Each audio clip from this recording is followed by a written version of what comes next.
Welcome back to Yoshi Entertainment, everybody. So recently, people have been talking about and discussing online this situation that happened. It actually happened about 6 months ago.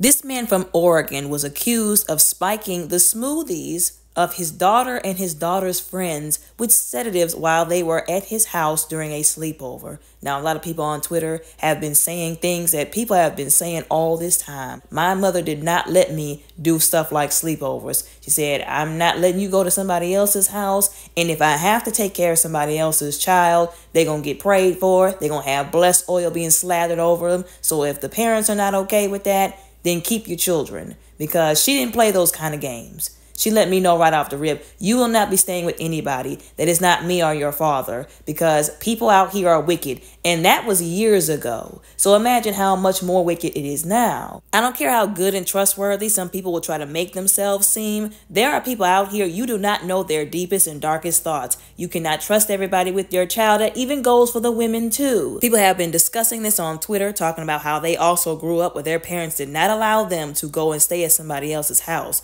Back in, the faith-based households, the Christian households, one of the things that they would say is, you don't know what kind of spirits is going in and out of that person's house. And people love to make fun of people for saying stuff that they didn't grow up hearing or something that they think is crazy. But it's not crazy when you go to somebody's house and there are literal spirits there that you pick up and take home with you. Now, you can't understand why your life is going a certain kind of way that it wasn't going before you went to them, or you go to them people's house and something crazy happens and you don't understand why. But you're making fun of the people who are literally giving you the solution because you don't want to wrap your heads around it.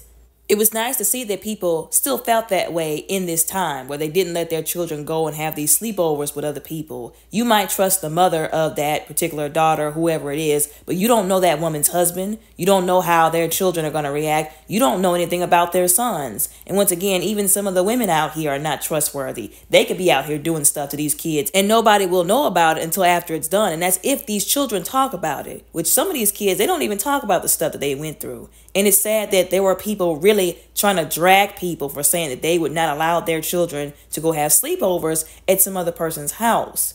People were literally dragging people over that, talking about, well, your children are going to be stunted and how they're going to socialize and they're going to be mad at you. They're going to grow up hating you because you wouldn't let them have fun. And it's really sad and disgusting that we live in a time frame where putting our life in danger, our safety at risk, our child's safety at risk is seen as having fun. Notice that getting drunk, going home with a stranger, hooking up with some person that you don't know that could be crazy, that could be, a serial criminal for all you know, doing drugs and putting your lungs and other organs at risk.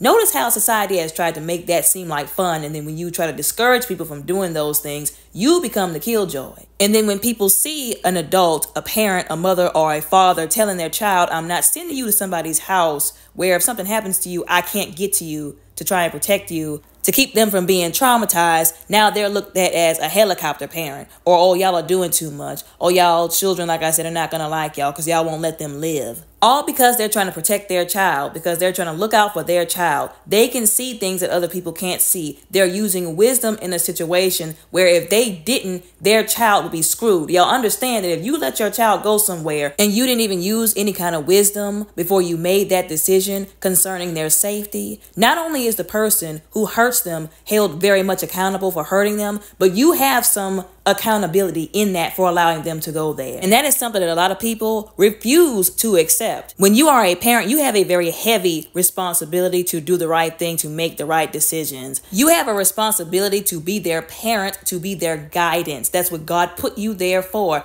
You're to be their parent, not their friend who gives them everything that they want, who says yes to everything that they want, that they can't see might not be good for them. They might not like it in the moment, but whenever they grow up and mature and get some more common sense and they realize how the situation could have went real bad, even if they felt like, once again, their friend was safe and their friend's parent was safe, how things could have went, because this situation could have went way worse. There were some young women, some girls who were in a situation like that where the guy deleted them. Once them children grow up and they mature and realize how the situation could have went worse or bad, out of their control, they're going to be thankful. They might not admit it, but they will be thankful that you didn't allow them to do everything that they wanted to out of their immaturity and lack of knowledge and wisdom. Unfortunately, not every child is going to have that testimony when they get older, because some of these parents out here are making piss poor decisions, allowing them to go with people who they can't be trusted to be with, who can't be trusted with their child. And unfortunately, some of these young people are going to start acting a certain way that their parents didn't anticipate them ever acting. They're going to be questioning why they behaved in certain ways that they do, why they did certain things that they did. And then when they get like 25, 30, maybe even 50 or 40, they're going to be coming out talking about, why did you let me go with them? I know you wanted to be cool with me. I know you wanted to give me what I wanted, but why didn't you be my parent in that situation and tell me no? Because you let me go with them.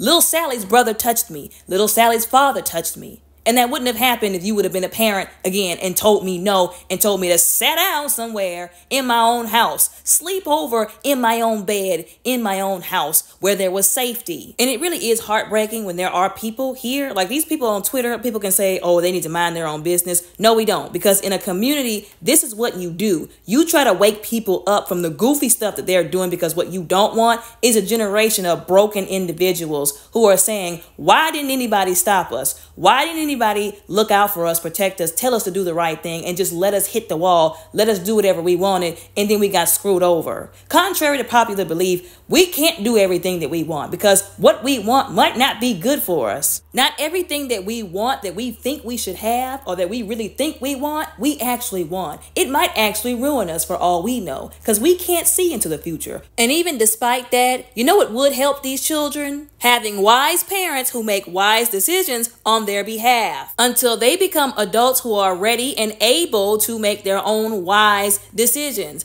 and also have a relationship with God, because literally He's the only one who knows how this is going to all play out. He's the only one who can see the future. So having a relationship with Him and then putting their faith and trust in Him and asking Him to help them, guide them, and also make the right decisions so that they won't screw up their life or end up traumatized or have something else crazy happen to them. Anyways, a lot of people were also talking about this text message that one of the little girls sent to her mother at 1:43 in the morning. She texted her mother frantically, basically begging her mother to come and pick her up. Use whatever excuse she had to. She said, I don't care. Just use whatever excuse. Just say I had a family emergency. Just please come and pick me up because I don't feel safe.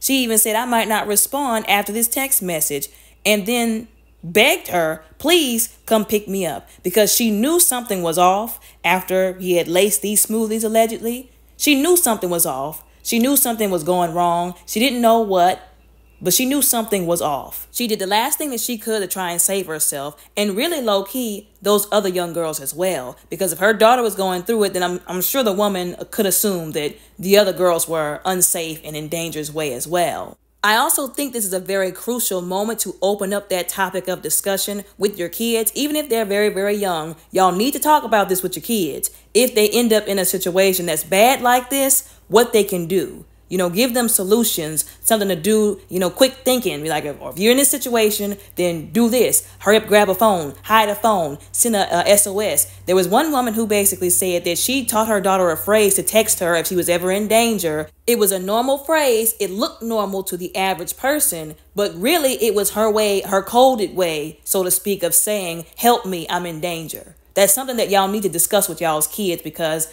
like I said, the world is wicked. You never know what could happen. It's just something that y'all need to know. Y'all need to have already established. God forbid. So if anything does happen, they'll be a little bit more prepared. A little bit more about the backstory of this situation. This man had the audacity. I guess it was after that text message that young girl sent to her mother. I'm assuming right before she probably passed out or, fainted due to the sedatives. He had the audacity when them parents started to get suspicious and they were calling this man's house saying, we coming to get our daughters from over there because something don't feel right. He had the audacity to tell these people, oh, don't come right now because they're asleep. Come back, later in the morning. Which tells me that this man knew he was caught, knew he did something wrong, and these parents were onto it, and he was still trying to cover himself, trying to cover his tracks, which is disgusting. We live in a really disgusting world where there are disgusting people walking around doing stuff like this to kids. Now, there were two things that people pointed out that I didn't even think about at first. or that kind of came up because of this situation that's really unfortunate. And one is this one woman who was pointing out that, I don't think y'all are thinking about this right now, but not a lot of people are considering how that man's daughter, how her life is going to be negatively impacted forever for the rest of her life because of this. That unfortunately there will be people who will look at her with a negative, idea, or she'll have a negative stigma surrounding her because of what her father did to those girls and to her too, which is messed up. We shouldn't be that way, because it wasn't her who did it. It was her father. But again, we know that that's the way that society does. Because of your proximity to somebody, simply by blood relation, because they committed a crime, now you have to be looked at as the awful person as well. Hopefully they don't treat her that way, but like I said, we all know how society works. Another thing that happened specifically on Twitter, and leave it to somebody on Twitter, leave it to some crazy person on Twitter who's sick in the head to make it about something that it's not even about. Some person on Twitter, she was reporting this story essentially saying that this white man had laced his own daughters and his daughter's friends' drinks with sedatives. And these people got mad at this woman for pointing out the fact that the man was a white man. And it really just baffles me, once again, how people can take one thing that we need to be focusing on and make it about something completely different. I've said this before, if somebody in the Black community is out here committing heinous crimes and hurting anybody for that matter, I'm not about to identify or take up for them just because we share the same skin color. You've made your decision. I have no allegiance to you if you're breaking the law or hurting people. You're doing things that's wrong towards children. I told you I don't play when it comes to these kids. You made your decision. You knew what you did was wrong. I'm not about to take up for you. Another crazy part about this is this woman was not disrespectful actually to this man. She could have called him all kind of this and that. She could have called him everything except for his government name, which is in the documents, in the articles that's about this situation, and a child of God. She could have cussed him out. She could have said racial slurs. She could have been disrespectful to everybody that looks like him. But she simply said 57-year-old white man did XYZ, and people really got mad because some black woman was talking about something that some white person did that was wrong. And again, this is where I'm scratching my head because everybody gets talked about whenever they do something wrong. Or am I wrong about that? When the actual news outlets report on the news, they say stuff like white male, white female, black male, black female. So how is this any different? How is what she said any different? It wasn't, and nothing that she said was wrong or indicating that she was trying to take shots at white people or be any kind of bias or disrespectful towards white people by bringing this up. Literally everybody was talking about it, black and white people. But she called it out for what it is, race baiting, and the fact that once again, people will align themselves with abusers, with people who hurt people, all because of their allegiance to a gender, to a race. It's disgusting. It also has to do with, whether anybody wants to believe this or not, racism and privilege guilt. Because some of these white people, and I'm not saying all white people before anybody tries to say that I'm generalizing, some of these white people are so racist, they don't ever want it to be said something bad about a white person. They don't want the white people who are doing the wrong things to be called out for doing the wrong things, especially by black people, because in their eyes, the only people who does wrong are black people, and the only people who should be called out for doing wrong are black people. Needless to say, really, but necessary for those individuals who are confused and have that cuckoo line of thinking. Not every black person is out here doing wrong. Just like there are black people who do wrong, there are white people who do wrong. There are Mexican people who do wrong. There are Asian people who do wrong.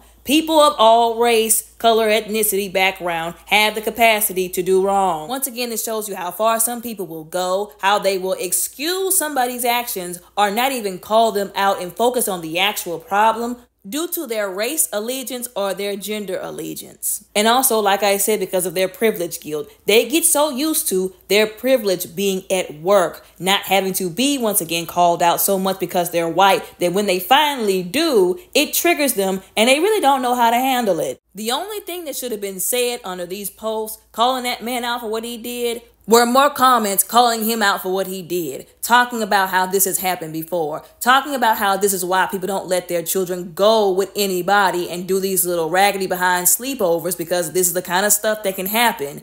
Showing people who are new parents what to do, what not to do. Discussing what we can do to keep these children from being taken advantage of. I know there's only so much we can do, but discussing the few things that we can. And also, God forbid, like I said, if these children find themselves in a situation that's bad like this, what they can do to help themselves. The few little things that are in their control that they can think of to do. Anyways, y'all let me know what y'all think and how y'all feel about this down in the comments below respectfully. Don't forget to like and subscribe. Y'all all have a very blessed, beautiful, and safe day.